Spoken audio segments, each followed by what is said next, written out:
दोस्तों, क्या आपने कभी महसूस किया है कि जीवन में कुछ लोग बिना गलती के भी बार बार दुख झेलते हैं? मेहनत करने के बाद भी सफलता दूर रहती है। लोग अपमान करते हैं, परिवार साथ छोड़ देता है और मन में केवल एक ही प्रश्न उठता है, आखिर मेरे साथ ही ऐसा क्यों? बहुत समय पहले मगध राज्य के एक छोटे से गांव में आर्यन नाम का एक युवक रहता था। उसके पिता किसान थे और मां बहुत धार्मिक थी। बचपन से ही आर्यन ईमानदार, मेहनती और दयालु था। लेकिन जैसे जैसे वह बड़ा हुआ, उसके जीवन में एक के बाद एक संकट आने लगे। पहले सूखे ने खेत छीन लिए, फिर बीमारी ने उसके पिता को उससे दूर कर दिया। कुछ ही महीनों बाद मां भी संसार छोड़ गई। अब आर्यन बिल्कुल अकेला था। गांव वाले कहते, यह अभागा है, इसके पास मत जाना। जिस मित्र पर उसने सबसे अधिक भरोसा किया, उसी ने उसके बचे हुए पैसे भी धोखे से ले लिए। हर रात वह आकाश की ओर देखकर रोता और कहता, हे प्रभु, यदि मैं बुरा नहीं हूं तो मेरे जीवन में इतना दुख क्यों है? एक दिन गांव में समाचार आया कि भगवान बुद्ध पास के वन में ठहरे हुए हैं। लोग उनके दर्शन करने जा रहे थे। आर्यन भी चल पड़ा। कई घंटों की यात्रा के बाद वह वहां पहुंचा। उसने देखा सैकड़ों लोग बुद्ध के चारों ओर बैठे थे। उनके चेहरे पर ऐसी शांति थी जैसी उसने पहले कभी नहीं देखी थी। सभा समाप्त होने के बाद वह बुद्ध के चरणों में गिर पड़ा और रोते हुए बोला, भगवान, मैं बहुत परेशान हूं। मैंने किसी का बुरा नहीं किया, फिर भी मेरा जीवन दुखों से भर गया है। क्या मेरे लिए भी कोई मार्ग है? भगवान बुद्ध ने उसकी ओर करुणा से देखा और शांत स्वर में कहा, पुत्र, संसार में दुख से भागने वाला कभी सुख नहीं पाता। जो दुख को समझता है वही उसके पार जाता है। आर्यन ने पूछा, लेकिन मैं क्या करूं? बुद्ध मुस्कुराए और बोले, यदि सचमुच अपना जीवन बदलना चाहते हो तो पहले अपने मन को बदलो। इसके लिए तुम्हें तपस्या करनी होगी। आर्यन ने आश्चर्य से पूछा, क्या केवल तपस्या से मेरा जीवन बदल जाएगा? बुद्ध बोले, तपस्या केवल जंगल में बैठना नहीं है। तपस्या है क्रोध आने पर शांत रहना, भूख में भी ईमानदारी न छोड़ना, अपमान सहकर भी बदला न लेना, हर दिन स्वयं को पहले से बेहतर बनाना। फिर बुद्ध ने उसे एक कठिन व्रत दिया। अगले 90 दिनों तक तुम सूर्योदय से पहले उठोगे, प्रतिदिन ध्यान करोगे, किसी से कटु वचन नहीं बोलोगे, जो भी भोजन मिले उसी में संतोष रखोगे और प्रतिदिन कम से कम एक व्यक्ति की बिना किसी स्वार्थ के सहायता करोगे। आर्यन ने बिना एक पल सोचे प्रण कर लिया। उसे नहीं पता था कि आने वाले 90 दिन उसके जीवन की सबसे कठिन परीक्षा बनने वाले थे। अगली सुबह सूरज उगने से पहले ही आर्यन की आंख खुल गई। चारों ओर घना अंधकार था। ठंडी हवा चल रही थी और जंगल पक्षियों की हल्की आवाजों से गूंज रहा था। उसे भगवान बुद्ध के शब्द याद आए, जो स्वयं पर विजय पा लेता है, संसार उसे कभी पराजित नहीं कर सकता। आर्यन ने नदी में स्नान किया और एक विशाल पीपल के वृक्ष के नीचे बैठकर ध्यान लगाने लगा। लेकिन मन शांत कहां था। कभी उसे अपने पिता का चेहरा याद आता, कभी मां की ममता, कभी मित्र का विश्वासघात। आंखों से आंसू बहने लगे। ध्यान बार बार टूट जाता। वह निराश होकर बुद्ध के पास पहुंचा और बोला, भगवान, मेरा मन बिल्कुल शांत नहीं होता, मैं क्या करूं?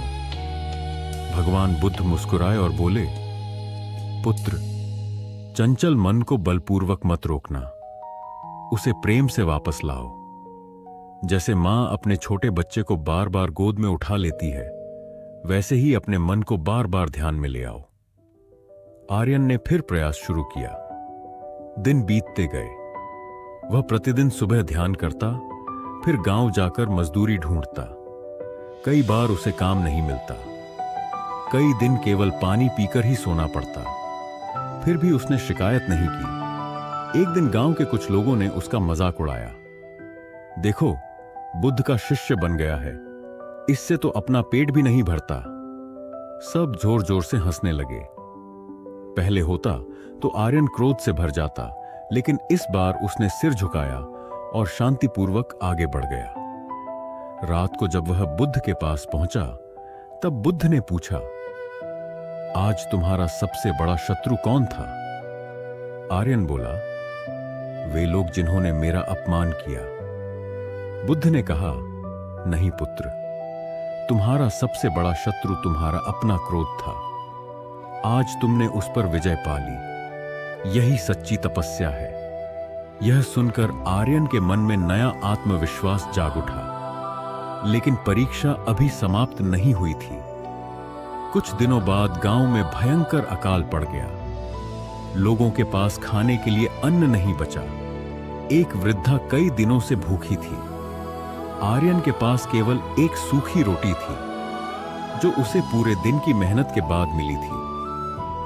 उसने कुछ पल रोटी को देखा। उसका अपना पेट भी कई दिनों से खाली था। फिर उसे भगवान बुद्ध की शिक्षा याद आई, जिस दान से तुम्हें थोड़ा कष्ट हो, वही सबसे महान दान है। उसने बिना कुछ सोचे अपनी पूरी रोटी वृद्धा को दे दी। वृद्धा की आंखों से आंसू निकल पड़े।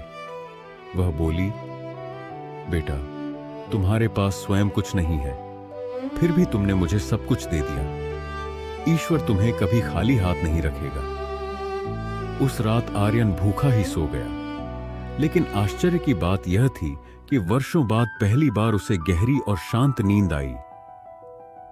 अगली सुबह जब वह बुद्ध के पास पहुंचा, तो उसके चेहरे पर अद्भुत शांति थी। भगवान बुद्ध ने उसे देखकर कहा, अब तुम्हारी तपस्या केवल शरीर की नहीं रही, अब तुम्हारा हृदय भी बदलने लगा है।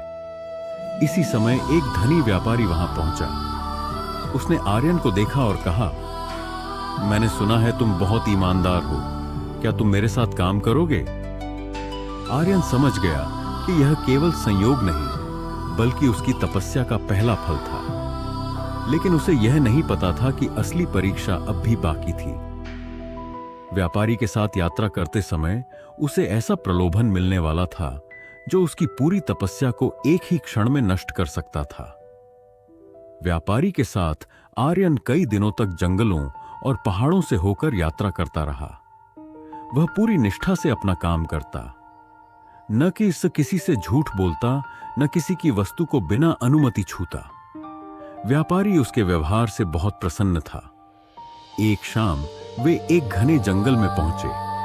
रात होने लगी, इसलिए सबने वहीं विश्राम करने का निर्णय लिया। सुबह जब आर्यन पानी लेने नदी की ओर गया, तो उसकी नजर मिट्टी में आधे दबे हुए एक बड़े लकड़ी के संदूक पर पड़ी। उसने उसे बाहर निकाला।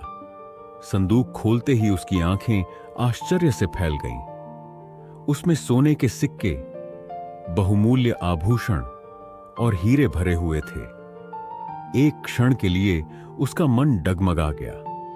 उसने सोचा, यदि यह धन मेरा हो जाए तो मेरा सारा दुख समाप्त हो जाएगा। मुझे फिर कभी भूखा नहीं रहना पड़ेगा। लेकिन अगले ही क्षण उसे भगवान बुद्ध की वाणी याद आई, लालच कभी समाप्त नहीं होता। जो आज एक संदूक चाहता है, वह कल 10 संदूक चाहता है। सच्चा धन संतोष है। आर्यन ने गहरी सांस ली और संदूक को वहीं छोड़कर व्यापारी के पास पहुंचा। उसने पूरी बात सच सच बता दी। व्यापारी और उसके साथी वहां पहुंचे। तभी कुछ सैनिक भी वहां आ गए। सैनिकों के प्रमुख ने संदूक देखकर कहा, यह राजकोष का धन है। कई महीने पहले डाकुओं ने इसे लूट लिया था। राजा तक यह समाचार पहुंचा। आर्यन को राजदरबार में बुलाया गया। राजा ने पूछा, यदि तुम चाहते तो यह धन छिपा सकते थे, तुमने ऐसा क्यों नहीं किया? आर्यन ने विनम्रता से उत्तर दिया, महाराज, जो धन मेरा नहीं है, उसे अपना बनाकर मैं कभी सुखी नहीं हो सकता। भगवान बुद्ध ने सिखाया है कि ईमानदारी सबसे बड़ा खजाना है। पूरा दरबार उसकी बात सुनकर मौन हो गया। राजा ने प्रसन्न होकर कहा, ऐसे सत्यनिष्ठ युवक दुर्लभ होते हैं। राजा ने उसे पुरस्कार देना चाहा, लेकिन आर्यन ने केवल इतना कहा, महाराज, यदि आप प्रसन्न हैं तो इस धन का कुछ भाग गरीबों, भिखों और अनाथ बच्चों की सहायता में लगाइए। यही मेरे लिए सबसे बड़ा पुरस्कार होगा। राजा उसकी विनम्रता से अत्यंत प्रभावित हुए। उन्होंने घोषणा की कि राज्य में गरीबों के लिए अन्न भंडार खोले जाएंगे और आर्यन को उनकी देखरेख की जिम्मेदारी दी जाएगी। जब आर्यन यह समाचार लेकर भगवान बुद्ध के पास पहुंचा तो बुद्ध मुस्कुराए और बोले, पुत्र, आज तुमने केवल धन का त्याग नहीं किया, बल्कि अपने भीतर छिपे लालच पर विजय प्राप्त की है। फिर बुद्ध ने कहा, याद रखो, तपस्या का अर्थ केवल कठिन जीवन जीना नहीं है। तपस्या का अर्थ है हर उस इच्छा पर विजय पाना जो तुम्हें सत्य से दूर ले जाए। आर्यन ने बुद्ध के चरणों में सिर झुका दिया, लेकिन उसकी सबसे कठिन परीक्षा अभी बाकी थी। कुछ ही दिनों बाद उसी गांव का वह व्यक्ति जिसने कभी आर्यन को धोखा देकर उसके सारे पैसे छीन लिए थे, बुरी तरह बीमार पड़ गया। अब वही व्यक्ति सहायता की भीख मांग रहा था। आर्यन के सामने सबसे बड़ा प्रश्न था, क्या वह अपने शत्रु को क्षमा करेगा या वर्षों का बदला लेगा? राजा द्वारा दी गई जिम्मेदारी निभाते हुए आर्यन अब प्रतिदिन गरीबों, भूखों और असहाय लोगों की सहायता करता था। उसके चेहरे पर पहले जैसी निराशा नहीं, बल्कि एक गहरी शांति दिखाई देती थी।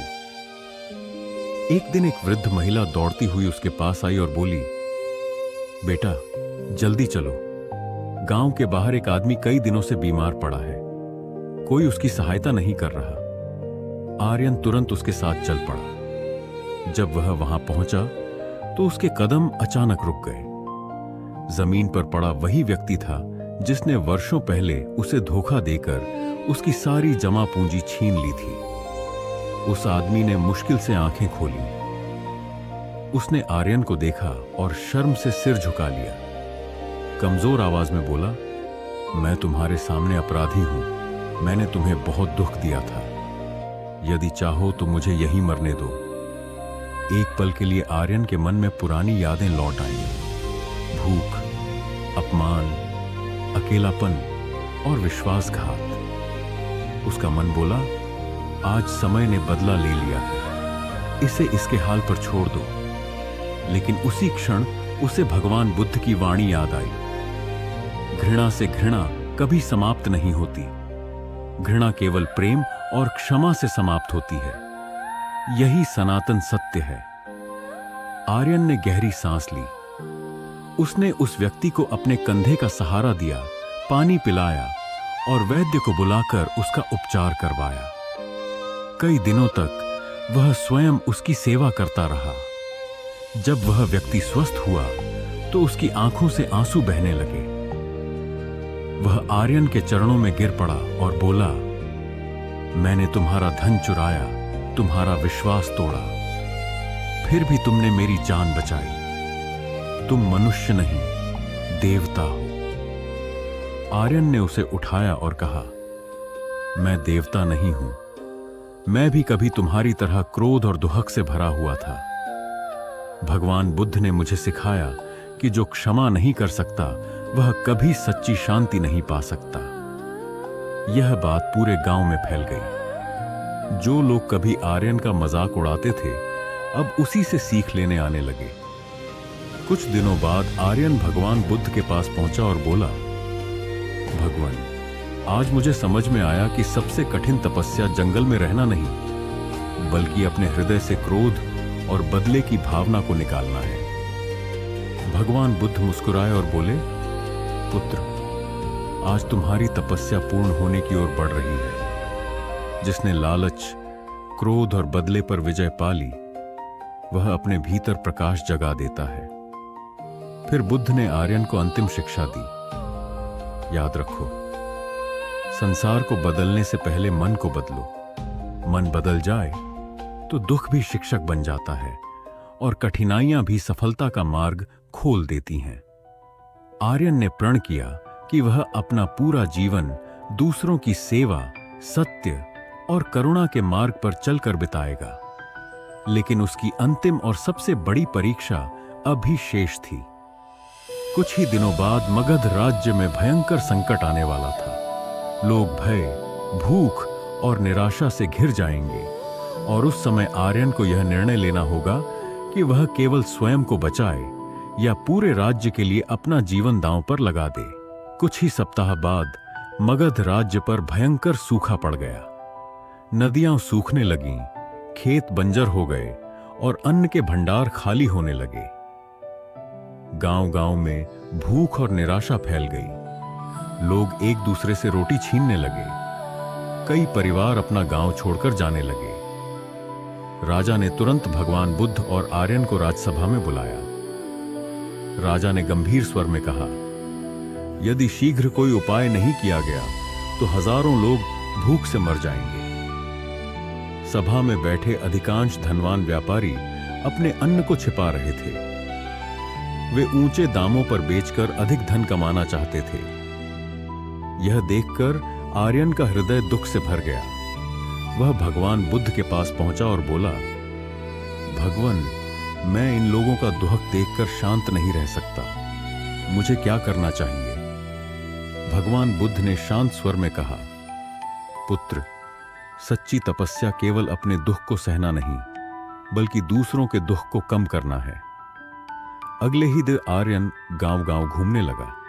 वह लोगों से कहता, जिसके पास थोड़ा भी अन्न है वह थोड़ा सा दान करे। अनेक छोटे दान मिलकर हजारों लोगों का जीवन बचा सकते हैं। शुरू में किसी ने उसकी बात नहीं मानी। लोग बोले, यदि हमने अपना अन्न दे दिया तो हमारे परिवार का क्या होगा? आर्यन मुस्कुराकर बोला, डर बांटने से बढ़ता है, लेकिन विश्वास बांटने से आशा जन्म लेती है। यह कहकर उसने सबसे पहले अपना पूरा अन्न गरीबों में बांट दिया। लोग यह देखकर चकित रह गए। धीरे धीरे एक किसान आगे आया। उसने एक बोरी अनाज दान कर दी। फिर एक वृद्ध महिला ने मुट्ठी भर चावल दिए। एक व्यापारी ने 10 बोरी गेहूं दान कर दिया। देखते ही देखते सैकड़ों लोग दान देने लगे। कुछ ही दिनों में इतना अन्न इकट्ठा हो गया कि पूरे क्षेत्र के भूखे लोगों को भोजन मिलने लगा। राजा स्वयं यह दृश्य देखकर भावुक हो गए। उन्होंने कहा, आर्यन, तुमने तलवार से नहीं बल्कि करुणा से राज्य को बचा लिया। लेकिन उसी रात एक नई विपत्ति आ गई। डाकुओं का एक बड़ा दल अन्न भंडार लूटने पहुंच गया। वे हथियार लेकर आए थे। लोग भय से भागने लगे। आर्यन अकेला उनके सामने खड़ा हो गया। डाकुओं का सरदार गरज कर बोला, हट जाओ, नहीं तो तुम्हें मार देंगे। आर्यन शांत स्वर में बोला, यदि मेरा जीवन लेकर तुम भूखों का अन्न छीनना चाहते हो तो पहले मुझे मार दो। लेकिन याद रखना, भूखे बच्चों की रोटी छीनने वाला कभी सुखी नहीं होता। डाकू उसकी निडरता देखकर चकित रह गए। उसी समय भगवान बुद्ध वहां पहुंचे। उन्होंने डाकुओं से कहा, जो दूसरों का अन्न छीनता है वह केवल पेट नहीं भरता, अपने भविष्य का दुख भी बढ़ाता है। बुद्ध के शांत और करुणामय शब्दों ने डाकुओं के हृदय को बदल दिया। उनका सरदार रो पड़ा। उसने अपने हथियार नीचे रख दिए और कहा, भगवान, आज तक हमने केवल लूटना सीखा था। आज पहली बार समझ आया कि सच्ची शक्ति दया में है। सभी डाकुओं ने अपने हथियार त्याग दिए और अन्न की रक्षा करने लगे। आर्यन ने भगवान बुद्ध की ओर देखा। बुद्ध मुस्कुराए और बोले, पुत्र, तपस्या का अंतिम फल शक्ति नहीं, करुणा है।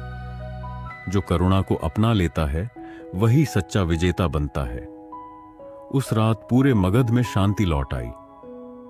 लेकिन भगवान बुद्ध जानते थे कि आर्यन को अब अंतिम शिक्षा देनी है, वह शिक्षा जो उसके जीवन को अमर बना देगी।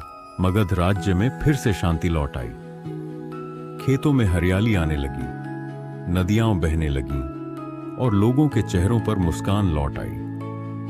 राजा ने पूरे राज्य में घोषणा करवाई, आज से आर्यन को जनसेवक की उपाधि दी जाती है, क्योंकि उसने अपने स्वार्थ के लिए नहीं बल्कि पूरे राज्य के लिए जीवन समर्पित किया है। लेकिन यह सम्मान सुनकर भी आर्यन के चेहरे पर कोई गर्व नहीं था।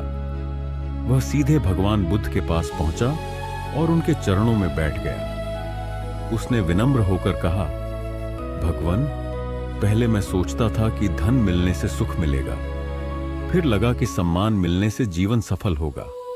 आज सब कुछ मिल गया, लेकिन मेरा मन अब भी एक प्रश्न पूछता है, मनुष्य के जीवन का सबसे बड़ा उद्देश्य क्या है? भगवान बुद्ध ने पास पड़े एक छोटे से दीपक को जलाया। उन्होंने पूछा, आर्यन, यह दीपक क्या कर रहा है? आर्यन बोला, भगवान, यह स्वयं जलकर चारों ओर प्रकाश फैला रहा है। बुद्ध मुस्कुराए और बोले, यही मनुष्य का जीवन है। जो केवल अपने लिए जीता है वह बुझी हुई लौ के समान है। जो दूसरों के जीवन में प्रकाश फैलाता है वही वास्तव में जीता है। फिर बुद्ध उसे एक शांत पहाड़ी पर ले गए। वहां से पूरा मगध दिखाई दे रहा था। बुद्ध बोले, नीचे देखो। आर्यन ने देखा, कहीं किसान खेतों में काम कर रहे थे, कहीं बच्चे खेल रहे थे, कहीं महिलाएं पानी भर रही थीं। बुद्ध ने कहा, इन सबका जीवन एक दूसरे से जुड़ा है। कोई भी मनुष्य अकेला सुखी नहीं हो सकता। जब तक तुम्हारे आसपास दुख है, तब तक केवल अपना सुख अधूरा रहेगा। आर्यन की आंखों में आंसू भर आए। उसने कहा, भगवान, अब मुझे समझ में आ गया कि मेरी सारी तपस्या का उद्देश्य केवल मेरा जीवन बदलना नहीं था, बल्कि दूसरों के जीवन में आशा जगाना था। भगवान बुद्ध ने आशीर्वाद देते हुए कहा, पुत्र, आज तुम्हारी तपस्या पूर्ण हुई। याद रखो, कठिनाइयां तुम्हें तोड़ने नहीं, मजबूत बनाने आती हैं। अपमान तुम्हारे धैर्य की परीक्षा है, गरीबी तुम्हारे साहस की परीक्षा है, और सफलता तुम्हारे चरित्र की परीक्षा है। जो इन चारों परीक्षाओं में सत्य, करुणा और धैर्य नहीं छोड़ता, वही सच्चा विजेता बनता है। उस दिन के बाद आर्यन ने कभी धन या पद का अहंकार नहीं किया। उसने गांव-गांव जाकर लोगों को ध्यान, करुणा, सत्य और परिश्रम का मार्ग सिखाया। कई वर्षों बाद जब लोग उससे उसकी सफलता का रहस्य पूछते, तो वह मुस्कुराकर केवल इतना कहता, मेरी सफलता का रहस्य तपस्या नहीं, बल्कि तपस्या से बदला हुआ मेरा मन है। जब मन बदल जाता है, तब भाग्य भी बदलने लगता है। धीरे धीरे आर्यन की कहानी पूरे मगध में प्रेरणा का स्रोत बन गई। लोग अपने बच्चों को उसकी कथा सुनाते और कहते, सच्चा धन सोना चांदी नहीं, बल्कि सत्य, करुणा, धैर्य और सेवा है। इन्हें कोई चोर नहीं चुरा सकता और न ही समय कभी नष्ट कर सकता है। कहानी की सीख, जो व्यक्ति कठिन समय में भी सत्य नहीं छोड़ता, अपमान में भी धैर्य रखता है, सफलता में भी विनम्र रहता है और दूसरों की सेवा को अपना धर्म मानता है, वही जीवन की सबसे बड़ी तपस्या पूरी करता है। ऐसे व्यक्ति को अंततः शांति, सम्मान और सच्ची सफलता अवश्य प्राप्त होती है।